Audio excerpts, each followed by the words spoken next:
Social মিডিয়াতে একটা phrase খুব ঘোরে, first time was so nice we had to do it twice.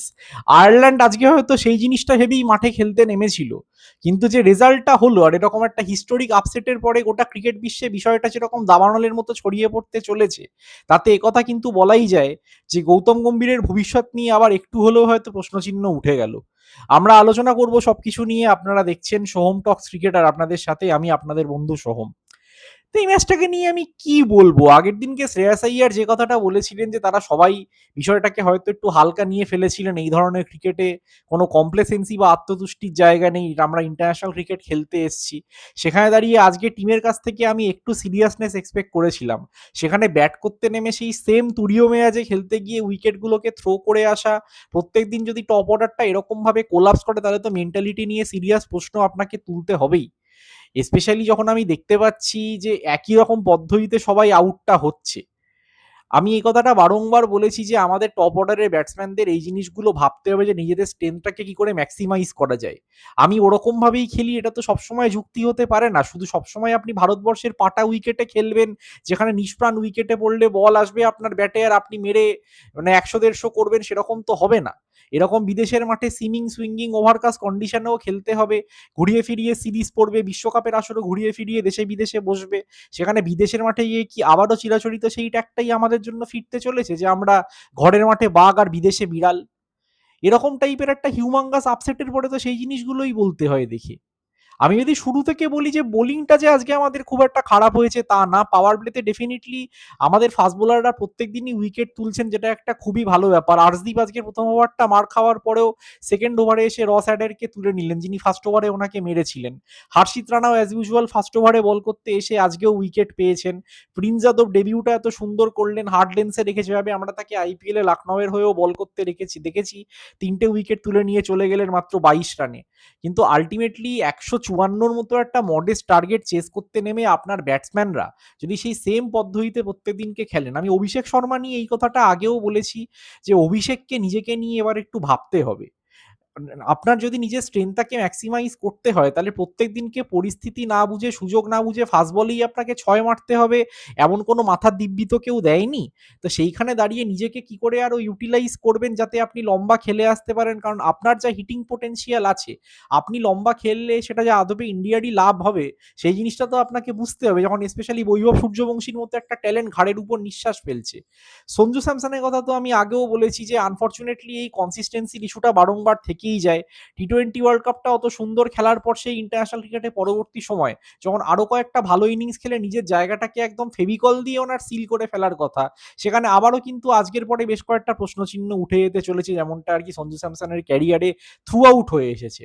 অধিনায়ক শ্রেয়াস আইয়ার সেই বলের লাইন মিস করতে গিয়ে প্লেড অন। ঈশান কিষান আর তিলক বর্মার মধ্যে যে রান আউটটা হলো, এই ধরনের জিনিসপত্র হলে তো মানে এগুলো পাড়া ক্রিকেটে হলে কান ধরে দুটো প্লেয়ারকেই পরের দিনকে বসিয়ে দেওয়া হতো, যে টিমের স্কোরটা ওরকম জঘন্য জায়গায়, 3 উইকেট পড়ে গেছে, সেখানে দাঁড়িয়ে তোমরা একটা ওরকম সিঙ্গেলের জন্য রিস্ক নেবে কেন? দেন তিলক নাকি শটটা খেলে দৌড়তে গিয়ে দুটো পা এগিয়ে দাঁড়িয়ে গেলেন, আর কিষানও বুঝতে পারলেন না যে আদৌ সিঙ্গেলটা হবে কি হবে না, তিনিও পাই পাই করে ছুটতে লাগলেন হেডলেস চিকেনের মতো। অলওয়েজ এই কথাটা বলা হয় যে নন স্ট্রাইকার যেহেতু পুরো মাঠের ভিউটা পাচ্ছে, তাই এইখানে ফাইনাল কলটা নন স্ট্রাইকারেরই হওয়া উচিত। সেখানে ঈশান যে কি করে ওটা মনে করলেন আর তার কলে সাড়া দিয়ে তাহলে মানে তিলক বর্মাও কেন দৌড়লেন না, এই প্রশ্নগুলো তো উঠেই যাচ্ছে। ৩৫ রানে ৪ হয়ে গেল, আগের দিন ৬০ রানে ২ থেকে ১০০ রানে ৬ হয়ে গেছিল ১৮০-র উপর চেস করতে গিয়ে, আর আজকে ১৫৫ চেস করতে গিয়ে যদি পাওয়ার প্লেতে আপনার স্কোর ৩৫ রানে ৪ হয়ে যায়, তাহলে আপনি কি বলবেন বলুন তো? টপ অর্ডার এরকম ভাবে রোজ ফেল করলে তো লোয়ার মিডল অর্ডারটাকে একটা out of the skin performance দিতে হবে ইচ অ্যান্ড এভরি ডে। এবং এখানে আমাকে বলতেই হবে আয়ারল্যান্ডের বাঁহাতি পেস বোলার জয় মুন্দ্রার কথা, এবং আমি বারবার যে জিনিসটা বলি যে সেই চিরাচরিত ঘোড়া রোগ যে বাঁহাতি পেসার এসে ভারতীয় ব্যাটিং লাইন আপে ধস নামিয়ে চলে যাচ্ছে। বিগত ১০-১২ বছরে এই ধরনের জিনিসপত্রগুলো আমরা কতবার দেখেছি। তো যদি এখন মাঝখানে আমরা কিছুদিনের জন্য এই প্রবলেমগুলো থেকে কাটিয়ে উঠেছিলাম, প্রথম দিকে বিরাট কোহলির ক্যাপ্টেন্সিতে এবং তারপর রোহিতের ক্যাপ্টেন্সিতে আমরা বিদেশের মাঠে গিয়ে জিতেছি, এ ধরনের বাঁহাতি পেসারের প্রবলেমটাকে সলভ করে ব্যাটসম্যানরা তো ভালো খেলেছেনই, প্লাস আমাদেরও বেশ কিছু কোয়ালিটি বাঁহাতি পেসার উঠে এসেছে আর্শদীপের মতো যারা পারফর্ম করেছেন। তার বাদেও যদি ঘুরে ফিরে আবার সেই ডিফল্ট সেটিংসে ফেরত চলে যেতে হয়, তাহলে এতগুলো আইসিসি ইভেন্টে ডমিনেট করার পর সেটা তো মোটেই একটা ভালো লক্ষণ নয় না। অক্ষর প্যাটেল আর তিলক বর্মা মিলে খুব সুন্দর একটা পার্টনারশিপ দিয়ে চেষ্টা করলেন, তিলকও একটা ভালো হাফ সেঞ্চুরি করলেন। তিলক সম্পর্কে যে কথাটা আমি সবসময় বলি, যে ওনার মতো প্লেয়ারের বেকার বেকার অত ইনোভেটিভ না হয়ে একটু স্ট্রেট ব্যাটে খেলা উচিত। এই ধরনের খেলোয়াড়রা যদি স্ট্রেট ব্যাটে খেলেন তাহলে তারা নিজেদের কাজের কাজটা অনেক বেশি করে আসতে পারেন, যে জিনিসটা তারা আজকেও করেছেন। কিন্তু প্রবলেম সেই এক, যে ম্যাচটাকে তো ফাইনালি কাউকে একটা দায়িত্ব নিয়ে শেষ করে আসতে হবে। অক্ষর নিজে, শিবম দুবে, তিলক এনারা যে পদ্ধতিতে আউট হলেন, সেভাবে সত্যি কথা বলতে কি এই জিনিসটা ভাবার বিষয়ে চলেই আসছে যে আদৌ সেই টেম্পারামেন্টটা আছে কিনা, যে একটা কঠিন পরিস্থিতি থেকে দাঁড়িয়ে থেকে অ্যাটলিস্ট একটা খেলাকে শেষ করে আসা। আমি জানি যে একটা আয়ারল্যান্ড সিরিজ নিয়ে হয়তো মাথা মেরে এত লাভ নেই, আমরা পরের ইংল্যান্ড সিরিজেই হয়তো টিমটাকে ভালো খেলতে দেখবো। কিন্তু কথাটা হচ্ছে একটাই, যে এই ধরনের সিরিজগুলো হয়ে যায় সেই থ্যাঙ্কলেস জবের মতো, যে আপনি জিতলে সবাই বলবে যে আচ্ছা ঠিক আছে আয়ারল্যান্ডকেই তো হারিয়েছে, কিন্তু হেরে গেলে তো সবাই চোখ টেরিয়ে তাকাবেই যে আলটিমেটলি দুবারের বিশ্ব চ্যাম্পিয়নদের এই অবস্থা হবে কেন, যে পরিস্থিতি হোক না কেন সেখানে। কিছু বলার নেই, মানে তা লাস্টের দিকে হর্ষিত রানা একটা মননপ্রণ চেষ্টা করলেন। আর হর্ষিত রানা সম্পর্কে এই কথাটা আমি বারবার বলি, যে এক্স্যাক্টলি এই প্রোফাইলটার জন্যই, যে নিচের দিকে নেমে একটা বেসিক্যালি ঠেকনা দেওয়ার মতো ব্যাট আছে, এই জিনিসটা এই মুহূর্তে ভারতের অন্য কোনো ফাস্ট বোলারের কাছে নেই যারা আমাদের লিমিটেড ওভার্সের সেট আপে আছেন। সেই জন্যই আমাকে হর্ষিতকে খেলাতে হবে, এবং হর্ষিত যদি বলে এরকম ভাবে প্রত্যেকদিনকে ব্রেক থ্রু দেন আর ব্যাট হাতে মোটামুটি এই টাইপের ক্যামিওগুলো খেলেন, তাহলে সেখানে আমার মনে হয় না যে তার জায়গাটা নিয়ে আর কোনো প্রশ্নচিহ্ন থাকতে পারে বলে। Whether you like him or not, that is a personal issue, সেটা নিয়ে তো কারোর কিছু করার নেই। কিন্তু প্রোফাইল দিয়ে যদি বিচার করি, তাহলে এই টাইপের প্রোফাইলের প্লেয়ার ভারতবর্ষের যে লাগবেই সেই জিনিসটা কিন্তু বোঝাই যায়। কারণ বহুদিন হয়ে গেছে আমাদের এই টপ অর্ডারের একটা প্লেয়ারেরও হাতে বল নেই, বা লোয়ার অর্ডারের একটা প্লেয়ারেরও হাতে ব্যাট নেই। এই প্রবলেমটা ভারতকে বহুবার হোয়াইট বল ক্রিকেটে ভুগিয়েছে।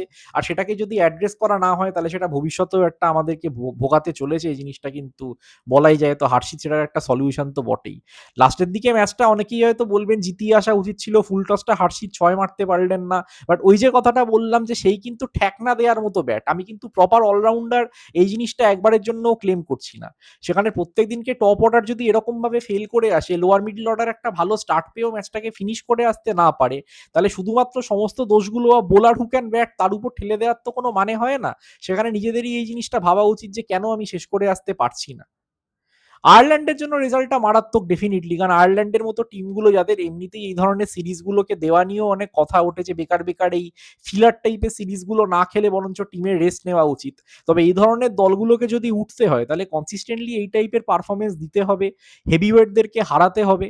তাহলেই আমার মনে হয় যে কোথাও একটা গিয়ে তাদের সেই অপরচুনিটিটা বেড়ে যাচ্ছে নিজেদেরকে আরো বেশি করে ক্রিকেটে এস্টাবলিশ করার, আরো বেশি করে তারা যাতে টপ নচ টিমগুলোর এগেনস্টে এরকম লিমিটেড ওভার্সের সিরিজগুলো পায়, সেটাকে এনশিওর করার। তো ডেফিনিটলি এই রেজাল্টটা আমি আশা করছি আইসিসি টনক নড়বে, তাদেরকে আরো বেশ কিছু ভালো টিমের এগেনস্টে সিরিজ খেলার অপরচুনিটি করে দেওয়া হবে।